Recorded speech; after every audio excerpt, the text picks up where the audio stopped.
Looks like you're chilling, like a villain. Oh yeah, hanging out. Like my day at the spa. Oh yeah. Bet you feel great. I'll feel great when everything's working right. Our last big project to complete on the boat before we can start our ocean cruising southward is almost done. The entire electrical system on this 1988 Irwin has been upgraded, and in our last episode we went from this to this and completed the install of our Victron equipment and Epoch 460 amp hour lithium battery. The last little bit to cross the finish line is to install an upgraded Balmar alternator to the system. So there's a big difference of alternators. The complexity of the alternator that I took out versus what we're putting in. But it, it's all what you really got to do to have a high output alternator with the lithium batteries these days.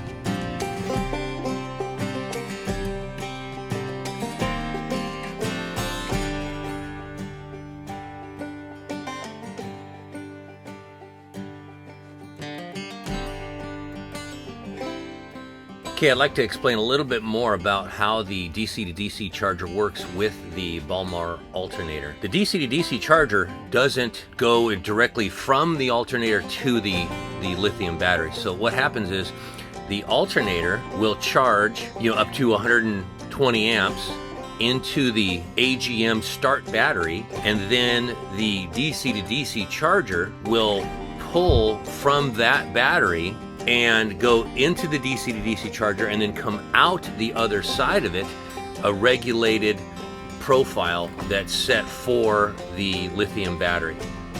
So it basically is going from alternator to start battery, and then the DC to DC charger to lithium battery.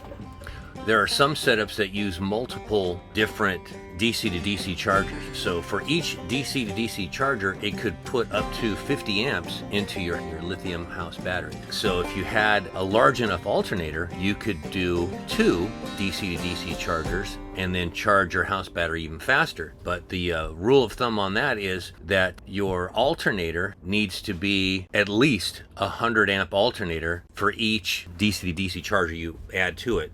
So in our case, I went to 120 amp alternator so I could do one DC to DC charger of 50 amp.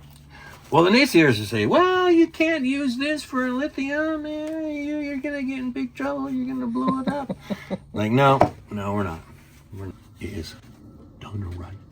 So I'm putting the Tef-gel and some blue Loctite. Tef-gel is to keep like the 2 dissimilar metals from corroding. So in this case we've got the steel, and it's going to go on the pulley, brand new beautiful pulleys from Balmar Alternator and water pump and crank. So that's where it's going to touch the aluminum pulley, and this is going to be to lock it on there. The blue Loctite is, reusable. I mean, it's meaning you want to be able to someday get this back off a little bit. So they have the blue. The red is like, yeah, it's not coming off without heat anyway. So I'm going to get up where it touches and plus a little bit further down. This Tef-gel is good stuff, but man, is it expensive. It was very expensive. Got to put enough on there to get the job done, but you don't want to put extra. And then come on to my office. You see, there's the last one that goes in. See, it'll screw down to where the Tef-gel will squeeze out where it's touching the aluminum, and the Loctite will do its job. So now we're going to go snug these down and then get out the torque wrench, look up the manufacturer specs for this Yanmar, and then torque them down. A nice beautiful alternator. The external alternator, or the regulator. So off to Harbor Freight we go, because we don't have hardly any Allen wrenches on board. That's the bolt that we have to match. What's your guess? Which Allen wrench do you think it is? What's your guess? I'm gonna say a 4. Okay.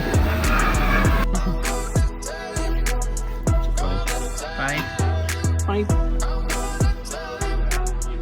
That's the one. What's the price? Yeah, baby. From Harbor Freight. These are open late. Okay. So, pick up where we left off. So the Serpentine belt upgrade from Balmar was very easy to put together. I just took off the old ones. So from the water pump and of course the alternator, it already came with it on there. And then the crank pulley didn't have another, you know, it just went right over the top of that. It didn't have a pulley to take off of there. But what I did do is I just took a wire brush and cleaned everything really good, and then also put some Tef-gel around the outside of the crank pulley and on the inside of the Serpentine belt pulley, so there won't be any dissimilar metal corrosion there. And then the same thing on the water pump. Just cleaned it off real good and then put some Tef-gel on the inside. And then you saw just put all the bolts in there with Tef-gel and Loctite also. So that was a very easy, straightforward, you know, conversion. Do this, tighten them down in a star pattern like I used to tell my students. This is our 6th month working almost every day on the Mystic, and we were starting to wonder if we would ever be able to leave. We actually already started taking things off of our to-do list so that we wouldn't be held back by our own demise. Now that the alternator was installed, it was time to start interpreting the card that is provided with the Balmar Alternator to install the voltage regulator.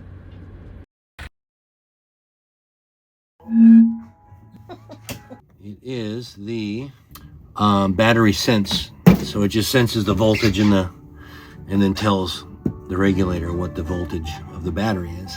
So yesterday we ran the system and I hadn't installed the battery sense wire yet, so it didn't know the voltage of the battery. So ran that, plugs into number 9. Well, and there's a reason why you hadn't installed it, because the diagram was not clear about that. Yeah, kind of a goofy diagram. And it was a common problem, apparently. Yeah. After watching some other videos. So make sure you don't miss that on the diagram. And there is another one of these that comes in the kit, and a second one. So it goes, you look at the battery, it goes there on the positive side of the battery. Then you add another wire, and then that will go all the way to this number 9. So we're talking about this battery. Yes. You see there's a little plastic fuse inside there. It's just like this one here. So just run another wire, connect to there, run the wire, and then come all the way to your number 9 on your regulator.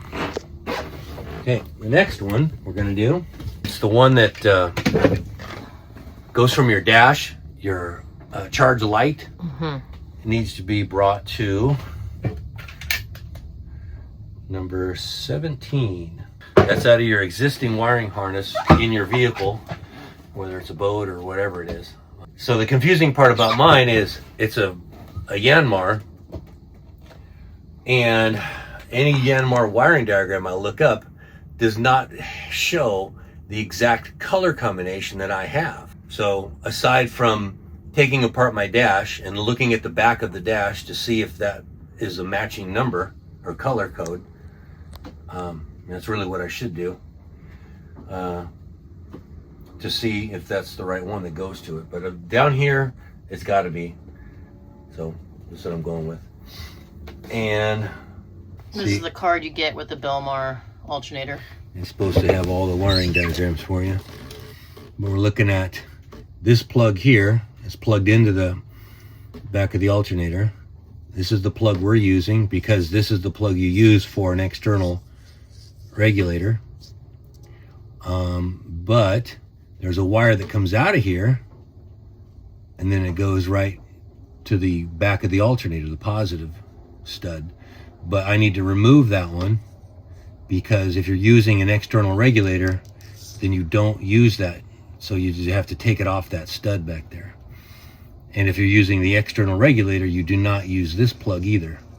So do not use this one, and do not use this one red one that comes out of this back of the alternator. Just remove it from that stud.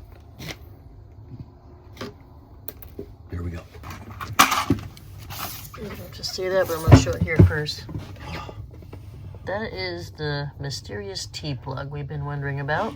So what they don't tell you is you're not going to use this plug, that's correct, but you are going to use this other half of the plug. Or you could just cut those wires, and that top one there is number 3, which they talk about here. That's your ignition input, so it goes right from your ignition. That's where it's going to come from the other half of that one on your factory plug. It's going to go right into here, number 3. And then number 17, which is this one here, the bottom part of that T is 17, and it gets plugged in, and it's going to be your dash lamp. And that gets right plugged into your regulator right there. So basically, the opposite end of these two wires are your dash lamp and your ignition. Now go out. Damn it, it's not going out.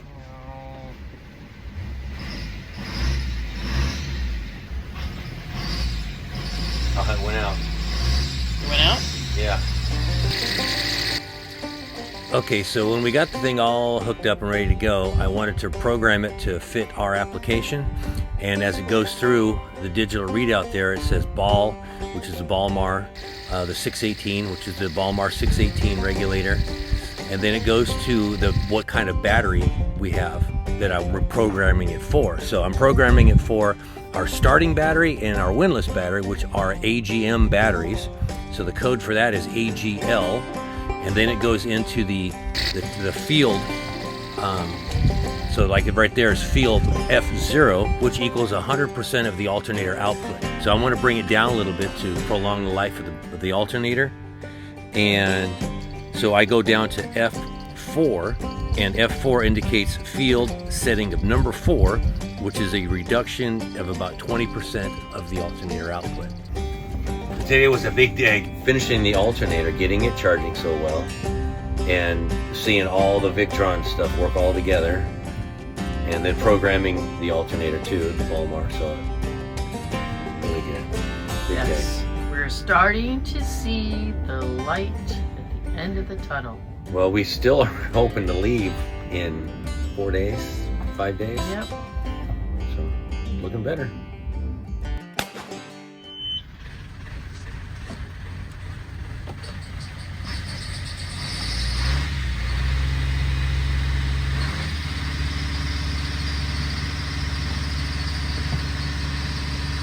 Charge light go off.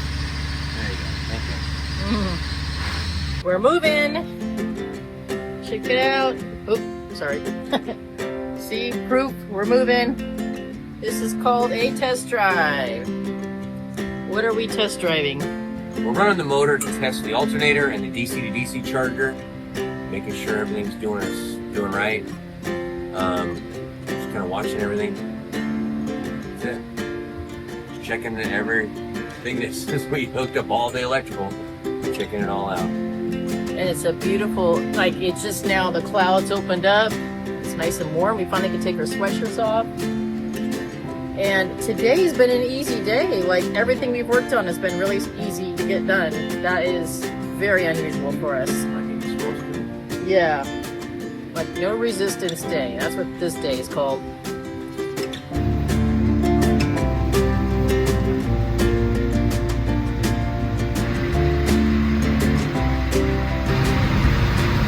Everything's doing what it's supposed to do right now. Engine, good oil pressure. Engine temperature is really, really good. The battery, the Epoch battery, is at 100% full charge, so it stopped accepting any more charge. Nice. and which also turned down the DC to DC charger.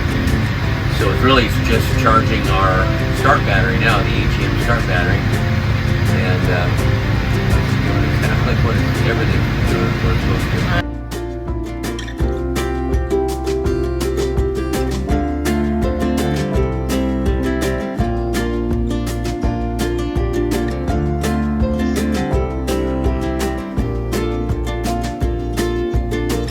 Guess what we're doing? We're on our test drive. Everything's working great. All of the systems are really good, a go. And you guys helping us out yesterday really helped us out a lot. Put us so we could be doing the test drive and looking at actually leaving early next week. Oh my gosh, we can see the light at the end of the tunnel. You can see the beach at the end of the periscope. What?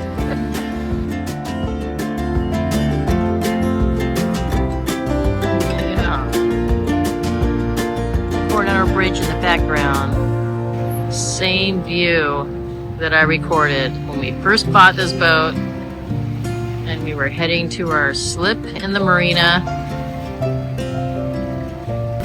But now we finished our last big project. Now we have a lot of little stuff and we are going to be heading south within a week, hopefully less than a week, hopefully half a week from now. Look at that. That's the San Diego skyline right there. Beautiful bay has taught us so much. We're finally doing it. Just arrived at the dinghy dock. Lost the car keys. Found the car keys.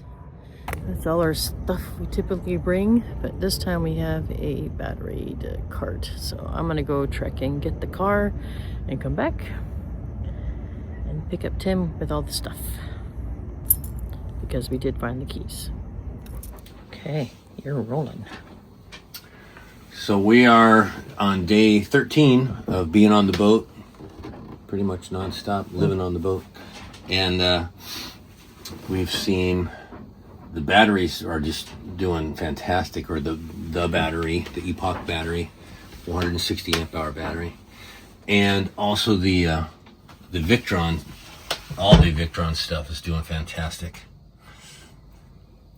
With the inverter, so we're able to turn solar power into 12 volt DC, and then also turn that into 120 AC, so we can run the coffee maker, the hot plate, the water heater, if we wanted to. Pretty much Not anything. at the same time. Not all at the same time. Well, we could if we use the correct fuse. So we did go through a couple small fuses, but we're working our way up to see which is the right fuse and how much we're going to use, and so that was all planned. But I mean, everything's working fantastic, and I attribute it to good quality equipment. The Victron and the Epoch battery, I think, are the best of the best. They communicate really, really well together. They and then also using really good quality cables, marine cables, marine lugs, crimping them on properly, doing a real good install there, replacing everything, all the old wires, not using any of the old wires, and then sizing them properly based on the current that's going to go through there and the run, how long it's going to be. So, And then the alternator. yeah, and then the alternator has been fantastic. Haven't had to use it very much, meaning the solar's just keeping up really, really well. But there was a couple days where we did have a lot of rain and no sun, so we did just start the engine up, and the DC to DC charger, and along with the Balmar Alternator, did really, really good. I mean, it topped us right off again and kept us at 90%. But I think every single night we've been going to bed with that at like 90%. And that's after doing a whole bunch of stuff with the AC, with the inverter. And the solar system's still able to keep up, and it's been great. Yeah, we've been charging stuff daily. We have been using, now we understand what, well, I understand. I'm the one that keeps breaking the fuses. One tool at a time. So whether it's in the kitchen or it's outside, because we've been sanding and varnishing and stuff using the hot gun. Yeah. Just use one thing at a time, and it's keeping up, and it's charging, and it's keeping us at 90%. So we were also popping small fuses. We had small fuses in there just for the test of all the systems. I don't want to, overload the system and burn something else up. I'd rather burn up a fuse. So that was all on design also.